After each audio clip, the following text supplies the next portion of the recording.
Pinilit kong inayos ang sarili at bumalik sa counter. Nakatulog na si Zeus na mabalikan ko.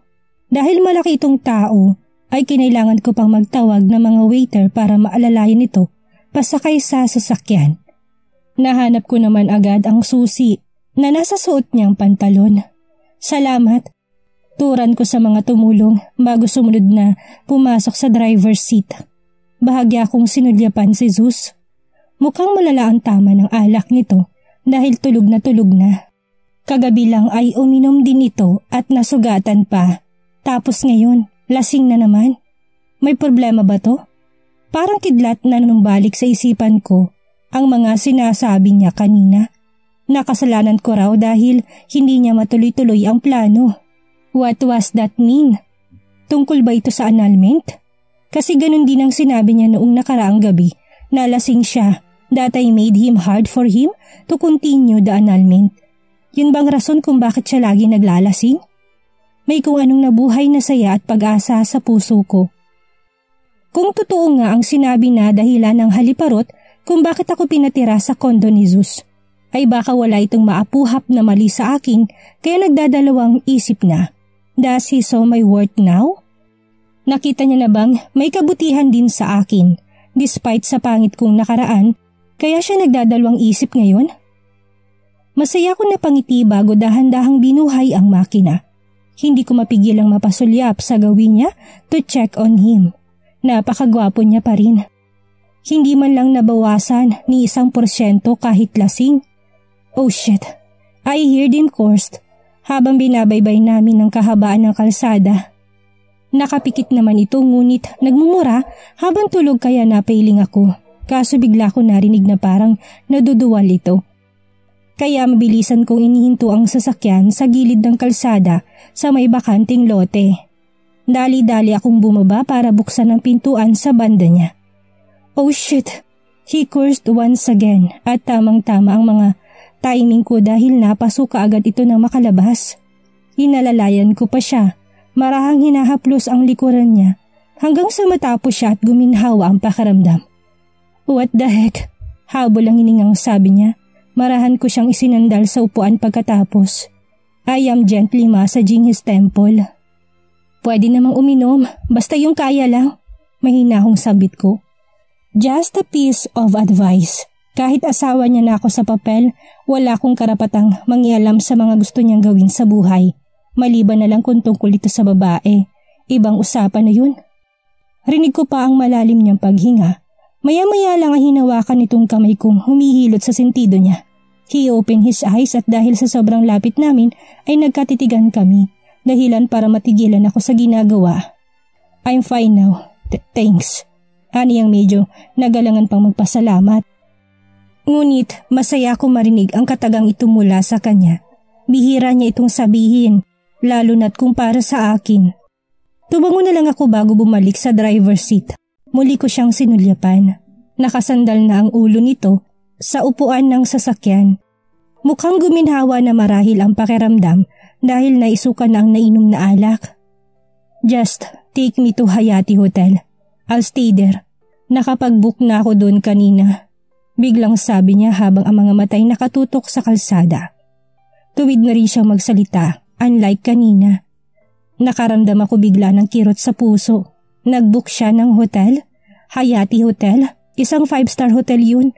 Posible bang may kasama siyang ibang babae doon? Wala akong ibang kasama. I just want to relax. Explain na para bang nababasa nito ang nilalaman ng isipan ko kaya nakahinga ako ng maluwag. Marahan lang akong tumango at nagmaneho na patungo doon. Ilang minuto lang ay narating na namin ang nasabing hotel. Matapos makapag-park ay inalalayan ko pa pababa ng sasakyan si Zeus. Dahil medyo paluray-luray pa to, ay sinamahan ko pa hanggang papasok sa loob ng hotel. He already has a key. Mukhang dito na nga siya galing kanina. I turned the lights on as we enter inside. Ramdam ko ng pagod dahil sa bigat ni Zeus. Habol-habol ko pang hininga ngunit hindi ko na lamang ito ininda. Kaya nang tuluyang makapasok ay sumalampak agad siya na upo sa couch. Shit, ani ang napapikit ng mga mata. Hawak nitong sentido, mukhang sumasakit ang ulo. May gusto kang kainin? Sabaw or what? para mabawasan niya ang sakit ng ulo mo gawa ng hangover. Pwede tayong mag-order. Nag-aalalang suwestiyon ko. Hindi ko nga alam kung kumain ba ito ng dinner bago nagwalwal. Marami namang pagkain na pwedeng i-order dito sa hotel. Will you? Pagsangayon niya kaya mabilisan akong tumango. Kinuha ko menu agad na tumawag sa staff ng hotel para mag-order ng pagkain at ulam na may sabaw. Nakiusap pa ako na kailangan yung bagong luto at mainit-init pa. 20 to 30 minutes, ani ko lang na ang tinutukoy ay ang minutong hihintayin. Tumango lang ito't hindi na muling nagsalita. Nang mapansin kong hirap itong magkasya sa couch dahil sa katangkaran ay nilapitan ko to. Lumuhod pa ako para tanggalin ang suot niyang sapatos. Kailangan mo makalipat sa kama para makahiga ka ng maayos. Ani ko matapos mahubad ang sapatos nito. Dahan-dahan naman siyang bumangon na parang sang-ayon sa sinabi ko. At maya-maya lang ay tinulungan ko na tumayo para makalipat na. Ngunit kung kailan kami papalapit sa kama ay bigla na lamang akong na-out of balance. Kaya akong napahiga. Yun nga lang, nakapaibabaw siya sa akin. Ganun na lamang kalakas ang pagtibok ng puso ko habang nakatutok sa gwapong mukha niya. Nakahawak ang dalawang kamay sa kanyang dibdib. At nang maibukan niya ang mga mata niya ay mas lalong nagwala ang puso ko nang magkatitigan kami na sobrang lapit sa isa't isa. Na parang isang dangkal na lang ata ang pagitan ng mga mukha namin. Rinig na rinig ko pa ang tibok ng puso niya na hindi ko alam kung bakit parang nagwawala rin. At nang dahan-dahan niyang iginalaw ang mukha niya, napadikit sa akin ay tuluyan na akong napapikit. Naramdaman ko na lang ang biglang pagdampi ng mainit niyang labi sa aking mga labi. My whole body trembled. Basta ko na lang ibinuka ang aking bibig para tuluyang anyayahan ang dila niyang naglalakbay. His lips move kaya tuluyan na akong tumugon at nagpaubaya. Naaamoy ko pang alak sa hininga niya, ngunit mas namutawi ang bango ng mouthwash na ginamit niya. He's biting my lips softly but hungrily, and that made me more insane. It feels like heaven at hindi ko na mapigilan ang sariling umungol. Zeus! Nanginginig na sambit ko in between our kisses para akong biglang nalasing. I encircled my arms on his nape at pinagsawa namin ang labi ng isa't isa. I miss you. I miss this, he hungrily uttered, kaya mas lalo nagwala ang puso ko. He talked like he's not drunk at all. And I love kung ano yung narinig ko. It's making me more insane. Alam kong hindi ito guni-guni lang. I hear that for real. Bumaba ang mga labi niya sa leeg at mapusok itong hinahalikan. Napahawak na ako sa buhok niya while moaning his name. Oh Zeus! Nagsimula na rin maglakbay ang mga kamay niya. Siniksik nitong isang kamay sa loob ng suot kong t-shirt habang ang isa'y pababa patungo sa aking kasalanan. You're making me hard, so hard. He intensely said hanggang sa bumaba ang mga labi niya patungo sa aking dibdib. Oh God! Mababaliw na ako, nanginginig na ako. Romansya pa nga lang sa katawan ng binibigay ni Zeus pero para na akong sasabog sa labis-labis na sarap. At nag-uumapaw na kasiyahan. Ngunit biglang naudlot ang sukdulang pagnanasa nang bigla na lamang kami nakarinig na sunod-sunod na doorbell. We both stop and gasp an air. Kapwa kami nanumbalik sa realidad. Kita kong labis na iritasyon sa mukha niya. Habang ako'y pulang-pula na sa magkahalong hiya at saya. We almost did it again. Pero ibang-iba na ngayon dahil nakakaalala na siya. Kung noon ay marahas ang pag-angkin niya sa akin dahil sa galit niya, ngayon ay ibang-iba na. He's gentle in every way. Gaya nung wala siyang maalala at masaya pa kami nagsasama at walang iniintinding problema. Nang muling tumunog ang doorbell ay dali-dali kong inayos ang nagusot na buhok at t-shirt. Tumayo ako hindi man lang siya tinatapunan ng tingin dahil sa hiyang nararamdaman. Ma'am, yung order niyo po. Ani ng staff ng hotel na mabuksan kong pintuan. Mababa na agang pagkabagot sa mukha nito na mukhang kanina pa naghihintay na pagbuksan. Kung hindi nga lang ito dumating ay baka tuluyan na napasok ng malaking kobra ang aking kuweba. Kung alam ko lang, sana pala hindi na muna ako nagsuggest na mag-order ng pagkain di sana kaming dalawang nagkainan ngayon. Walang hiya, putik na kaharutan ng naisipang to. Mas lalo akong pinamulahan ng mukha sa kalandian ng isip ko. Kinuha ko na lang ang pagkain at nagpasalamat bago sinarado ang pintuan. Inilapag ko ito sa table at inihanda. Kumain ka na. Marahang usal ko kay Zeus. Hindi man lang magawang tumingin ng diretso sa kanya. You can leave now. Baka nakakaabala na ako sa'yo. You can use my car. Baritonong sagot niya kaya wala sa sarili na patingin ako sa kanya. Ngunit sa ibang direksyon nakatuon ang mga mata niya kaya mapait ako na patango. Mukhang umiiwas na siya ngayon. Para bang bigla siyang namulat sa katotohanan. Maybe he's disgusted of what happened earlier. He's back to being cold again. Yung tanga kong puso na umasang uuwing sawi at luhaan na naman. Kung bakit ba kasi naniwala ko sa I miss you. Niya kanina gayong mukhang nadala lang pala siya sa init ng katawan dahil sa impluensya ng alak sa kanyang pagkalalaki. Men were all like that. Kapag tinitigasan at nakakalimot, lumalabas sa mga bulaklaking salita kahit hindi naman talaga totoo. I am doing this wholeheartedly to help you at hindi ka nakakaabala.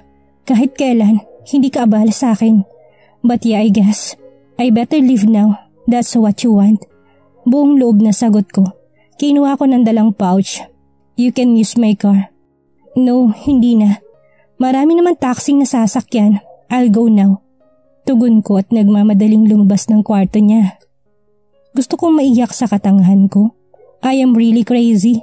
Baliw na baliw sa pagmamahal ko sa kanya. Kaunting haplos lang niya, nawawala na ako sa katinuan. Wala na ako natitirang dilakadesa sa sarili. When it comes to him, hindi lang puso't isip kong pagmamayari niya dahil maging katawan ko ay buong pusong nagpapaubaya sa kanya kung kailan niya gugustuhin. At sino tangat manhid na babae ang binibigay ang buong pagkatao sa lalaking hindi naman kayang mahalin pabalik? Well, ako lang ata. Kung may corona at award lang para sa isang kagaya ko, tsak na masusungkit ko ng walang kahirap-hirap. Kagaya nun, mukhang wala pa rin pinagbago ang damdamin niya para sa akin. Pero hindi man lang ako nagsasawang ipagsiksikan ng sarili ko. 4 na taon na pero hindi man lang ako napagod na umasa. Hanggang sa makasakay ako ng taxi pa uwi sa kondo ay tulirong isip ko. Nakatanaw lang ako sa may bintana, naghihintay kung kailan ako makakarating para doon na umiyak at magpalaya ng hinanakit sa dibdib. Ma'am, napapansin niyo po ba? Parang kanina pa may sumusunod na sasakyan sa atin. Usal ng driver. Kaya naagaw nitong atensyon ko. Napatingin ako sa gawing likuran at ngayon lang napansin na parang sinusundan nga kami ng isang itim na sasakyan. Parang nga po kuya, baka mga holdapper. Kinakabahang sambit ko lalo pat 10 oras na ng gabi. Pamadaling araw na nga ata. Bigla na lamang binilisan ng driver ang takbo kaya halos mapasubsob ako sa kinauupuan at parang nag-slow mo biglang pangyayari dahil naramdaman ko na lang na may bumangga sa likuran ng sasakyan kaya nawala ng preno ang taxi driver. Kuya! Huli nang ma-realize kung papabangga kami sa isang poste. Napakabilis ng pangyayari. Parang kidlat. Ah! Kasabay ng malakas kong sigaw ay ang tuluyang pagdilim ng aking paningin. Zeus POV. She already left but here I am. Nakatulala matapos kainin ng pagkain siya mismong nag-order. Medyo nawala ng kaunting pagkahilo ko, gawa ng nainom na alak kaya alam na alam ko ang buong pangyayari. Muli akong umupo sa couch habang nilalakbay ng isipan kong lahat. Munti ka na naman akong bumigay. Kahit na binubulong ng isip ko na huwag ituloy ang gusto ng puso ko na halikan siya kanina ay ginawa ko pa rin. And shit, we almost did it. Kung hindi lang naudlot dahil sa pagdating ng staff ay baka tuluyan na akong tinangay na magkahalong pagnanasa at kagustuhan ng puso. I have so much time to push her away pero hinayaan ko siya and yeah, I miss her and her body. May kung ano sa kaibuturan ng pagkalalaki ko ang labis na nananabik sa kanya kaya hindi na ako nakapagkontrol kanina. At hindi ko maiwasang mag-guilty dahil sa kabila ng mga hindi magandang nagawa ko sa kanya, wala man na siyang pagtutol. Sadyang napakabilis niyang ipaubaya ang sarili sa akin. Pati ang alagaan ako'y ramdam kong taus-puso niya ring ginagawa. And I just let her because I can't deny the fact na hinahaplos ang puso ko sa tuwing ginagawa niya yon. My heart is freaking happy. Buong buhay ko, tanging si Manang Teofila lang ang taong nagpapakita at nagpaparamdam ng aruga sa akin. Kaya sadyang nakakapanibago na may isang kagaya pala ni Amelia na kaya ring magparamdam sa akin ng ganoon. Masigit pa nga kung tutuusin. I gently slapped my face. Ano bang nangyari sa akin? Gusto ko patuloy magsisi ngayon kung bakit ko siya pinauwi. Kung hindi ko naman kasi ginawa yun ay tsak na sa kamang kahahantungan ng lahat.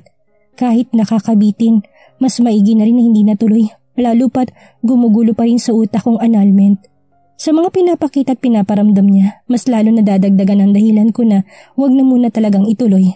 You're stupid and crazy, Sus Martin. Kausap ko sa sarili.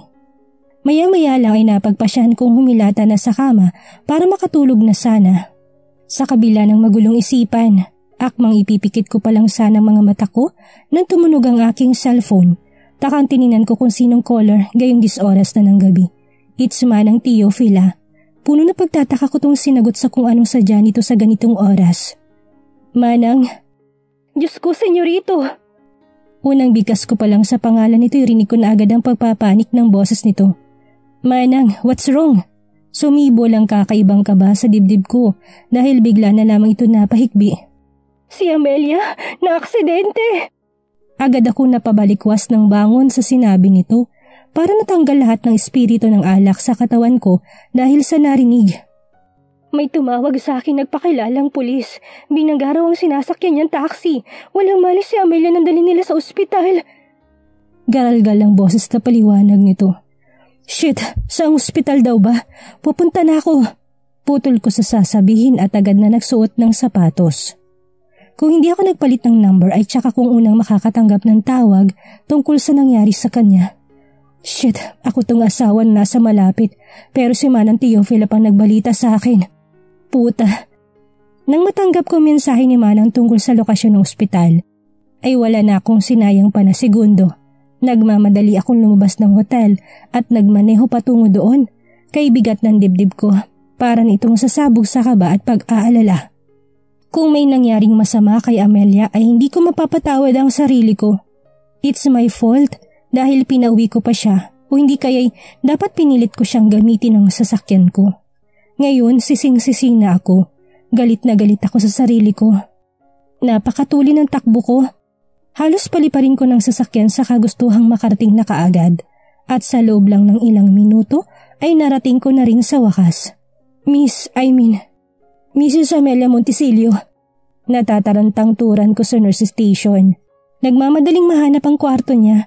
Alam kong dala-dala niya ng apelido ko kaya hindi na ako mag-aalangan na bigkasin ito ngayon.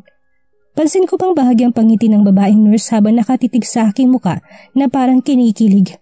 What the heck? May oras pa talaga tong humarot? Room 400 po, sir. Malami ang sagot nito na tinanguan ko lang at dumiretso na. Hinanap ko kaagad ang nasabing kwarto at nang makita ko ito ay napakabilis ng kilos ko pero hindi ko rin magawang makapasok kaagad dahil may mga pulis sa labas habang may kausap na isang lalaki. Sir, kamag-anak po kayo ng biktima? Agaran tanong nito nang makalapit ako. Buong luba kong tumangot sumagot. Yes, I am her husband. Anong nangyari? Sir, dahan-dahan lang naman pong takbo namin. Kaso may nakabuntot po na ibang sasakyan at sinadya pong banggain ang taksing minamaneho ko. Alam ko pong sinadya po talaga yun at hindi motibong pagnanakaw gaya na akala namin ni ma'am. Dahil tumakas po kagad ang gagong may sala matapos kami mabangga. Ako naman po ay walang natatanda ang nakaaway. Mukhang si ma'am po talagang punterya. Detalyadong paliwanag na lalaki na sa tingin ko'y driver ng taxi. Ayon na rin sa kwento nito. Wala naman itong gaanong galos. Si Amelia lang marahil ang napuruhan dahil nasa backseat nakaupot doon din sinadyang banggain kung saan siya nga talagang totoong punterya. Napaigtingan pang ako. At sino naman ang kaaway o may galit kay Amelia na gagawa sa kanya ng ganito? Hindi kaya isa sa mga naging sugar daddy niya? O asawa ng naging sugar daddy niya? Just like Damon dito, Amanda? Shit. Check and investigate all the CCTV sa naturang lugar. Kailangan malaman natin ang plate number ng sasakyan at malocate kaagad kung sino nagmamayari ng sa gayon ay maparusahan na may gawa nito sa asawa ko. I will give a huge reward after. Mariing tugon ko sa mga kaharap na pulis. Tingin ko'y wala namang kasalanan ang driver ng taxi kaya nag-abot na rin ako ng cash assistance dito na siyang sobrang pinagpapasalamat niya. Matapos ang pag-uusap namin ay agaran na rin akong pumasok sa kwarto para kamustahin ang kalagayan ni Amelia. Dok, bungad ko sa doktor nang maabutan ito may kinakabit na aparato kasamang 2 nurse. Mr. Monticello, your wife is safe now. Balita nito na ikinahinga ko ng maluwag. Yun nga lang laking pagtataka kung bakit ako nito kilala at kung paano rin ito nalaman na asawa ko ni Amelia. You know me, Doc? You know us? Of course, hindi mo ba ako natatandaan?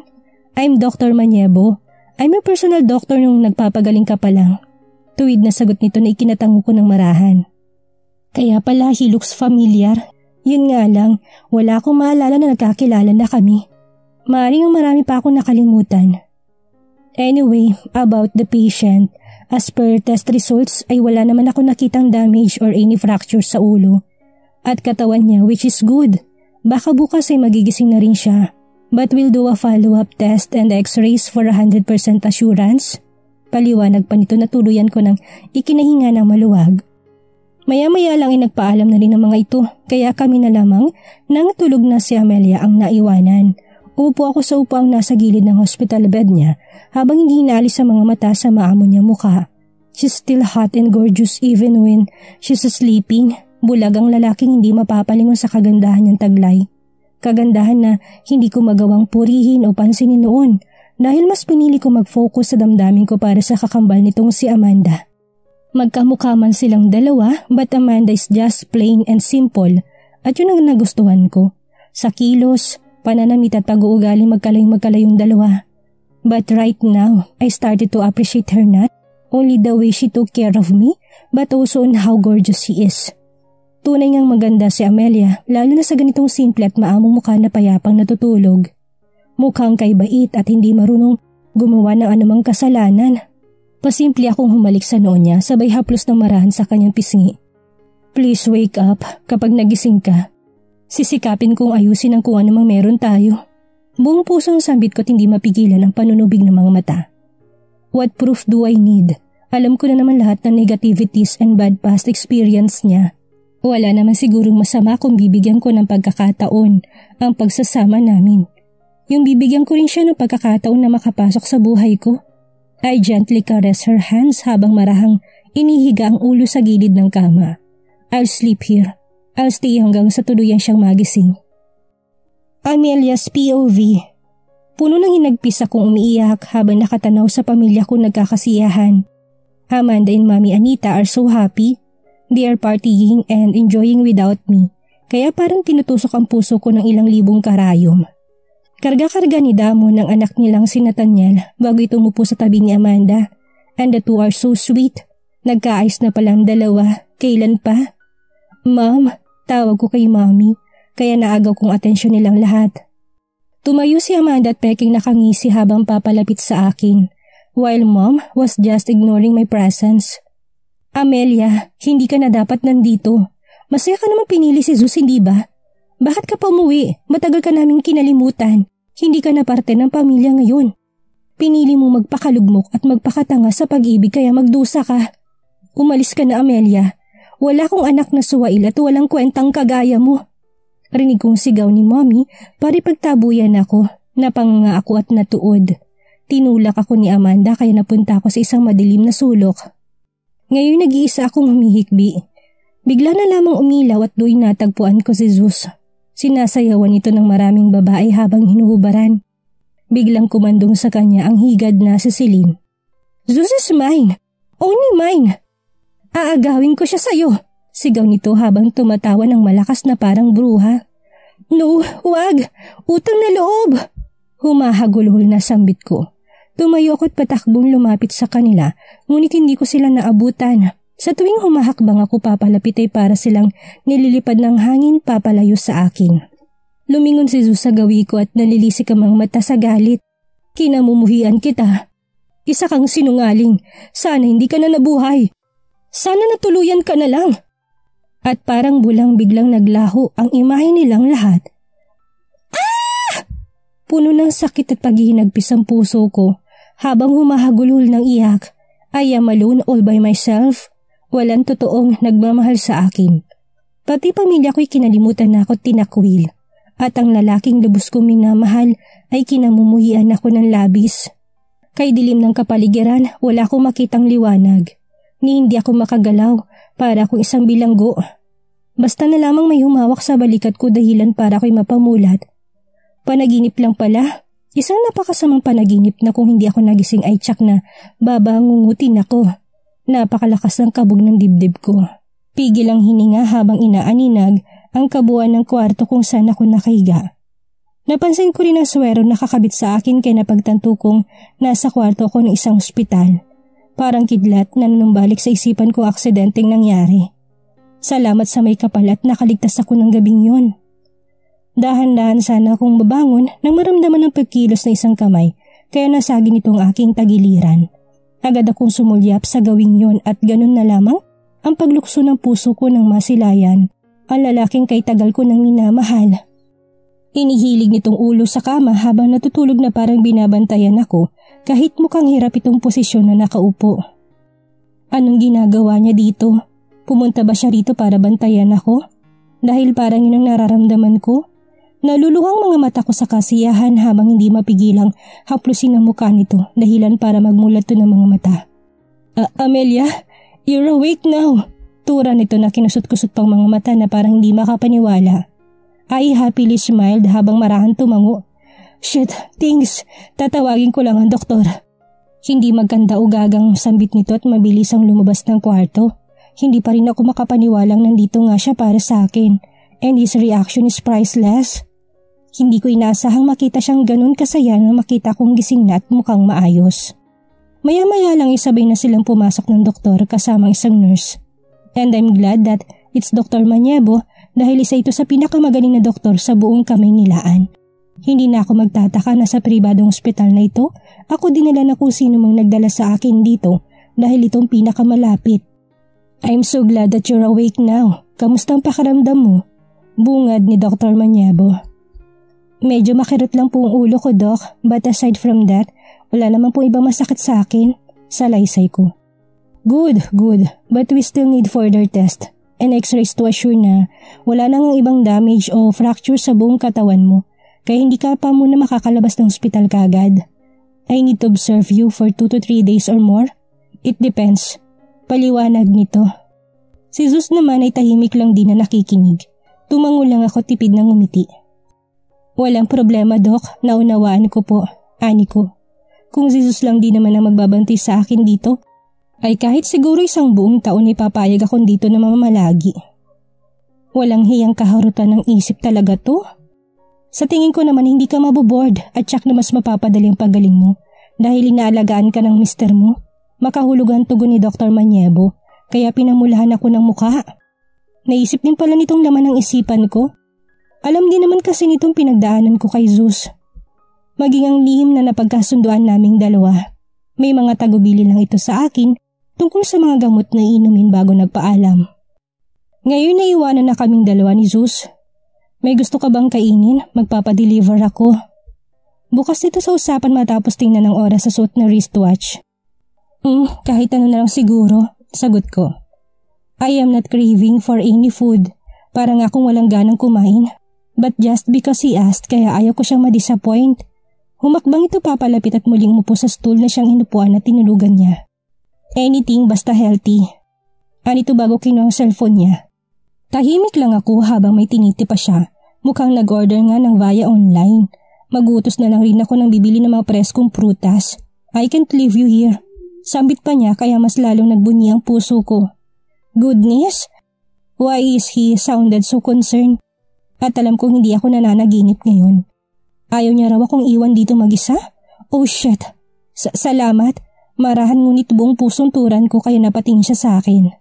Nagpang-abot ang aming mga mata, dahilan para tuluyang magwala na naman ang puso kong baliw na baliw sa kanya. Yeah, you're welcome. Ani ang may kasamang matabis na ngiti. Wala ka bang ibang gagawin ngayong araw? Baka nakakaabala ko sa'yo. Don't worry about me. Kaya ko naman ang sarili ko. Turan ko. Umiling lang ito.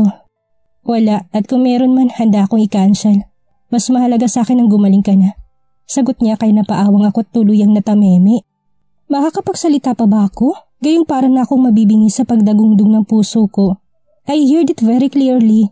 Dahil magkalapit lang naman kami, gusto kong sampalin ang sariling pisngi dahil para ako nakakarinig ng isang himalang salita. And about what happened, nakausap ko ng taxi driver. Sabi niya mukhang sinadyang pangyayari at ikaw ang punteriya na suspect ng driver na sasakayang bumangga sa taxi. May hinala ka ba kung sino may pakana sa'yo nito? Ngayon seryosong-seryoso na to. Malalim ako nag-isip ngunit wala naman akong maisip na maaaring gumawa sa akin ito. Kaya marahan lang akong umiling. Hindi ko rin alam, baka naman talagang trip lang nun na pagdiskitahan kami. O hindi kayo mga holdapper mga yun. Baka nagkataon lang, sadyang minalas lang kami dahil kami natipuhan. Puno ng haka-hakang sambit ko. Umigting biglang pa nga ni Zeus. Naniniwala kong sinadya. Nakausap ko ng mga pulis and I will do my best na managot ang may sala. Sa ngayon hanggat wala pang nahuhuli, hindi ka pwedeng mawala sa paningin ko. Puprotektahan kita.